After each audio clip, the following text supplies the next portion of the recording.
Licensed సర్వేయర్లకు సంబంధించిన అంశం ఉంది కదా. మొత్తం సర్వేయర్ పోస్టులకు 9,000 దరఖాస్తులు వచ్చినాయట. ఎన్ని 9,000 వచ్చినాయి. లైసెన్స్డ్ సర్వేయర్ పోస్టులకు దరఖాస్తు గడువు ముగిసింది. 5,000 పోస్టులకు సుమారు 9,000 మంది దరఖాస్తు చేశారు. అర్హులైన వారికి తెలంగాణ సర్వే శిక్షణ అకాడమీలో 2 నెలల శిక్షణ అనంతరం లైసెన్సులు మంజూరు చేస్తారు. భూ సమస్యలను పరిష్కరించేందుకు 10 నుంచి 15 మంది సర్వేయర్లను ప్రతి మండలంలో నియమిస్తారు. సో కర్ణాటక మాదిరిగా సర్వేయర్లకు నెలకు 23 దరఖాస్తులను క్లియర్ చేసి 25,000 నుంచి 30,000 ఆదాయం పొందవచ్చు.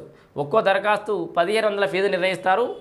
రెవెన్యూ శాఖలో కీలక మార్పులకు ఈ విధానం దోహదపడుతుందని మంత్రి పొంగులేటి శ్రీనివాసరెడ్డి అయితే ప్రకటించారు. మొత్తానికి ఇక ఆల్రెడీ దరఖాస్తు చేసిన వాళ్ళ గురించి కొత్త 5,000 పోస్టులకు 9,000 మంది దరఖాస్తు చేసుకురు. మరి సర్వేయర్ల కాన్సెప్ట్ అనేది వర్కౌట్ అవుతుందా లేదా మనం ఎదురు చూడాలి. లైసెన్స్డ్ సర్వేయర్లకు సంబంధించిన అంశం ఉంది కదా. మొత్తం సర్వేయర్ పోస్టులకు 9,000 దరఖాస్తులు వచ్చినాయట. ఎన్ని 9,000 వచ్చినాయి. లైసెన్స్డ్ సర్వేయర్ పోస్టులకు దరఖాస్తు గడువు ముగిసింది. 5,000 పోస్టులకు సుమారు 9,000 మంది దరఖాస్తు చేశారు. అర్హులైన వారికి తెలంగాణ సర్వే శిక్షణ అకాడమీలో 2 నెలల శిక్షణ అనంతరం లైసెన్సులు మంజూరు చేస్తారు. భూ సమస్యలను పరిష్కరించేందుకు 10 నుంచి 15 మంది సర్వేయర్లను ప్రతి మండలంలో నియమిస్తారు. సో కర్ణాటక మాదిరిగా సర్వేయర్లకు నెలకు 23 దరఖాస్తులను క్లియర్ చేసి 25,000 నుంచి 30,000 ఆదాయం పొందవచ్చు. ఒక్కో దరఖాస్తు 1,500 ఫీజు నిర్ణయిస్తారు.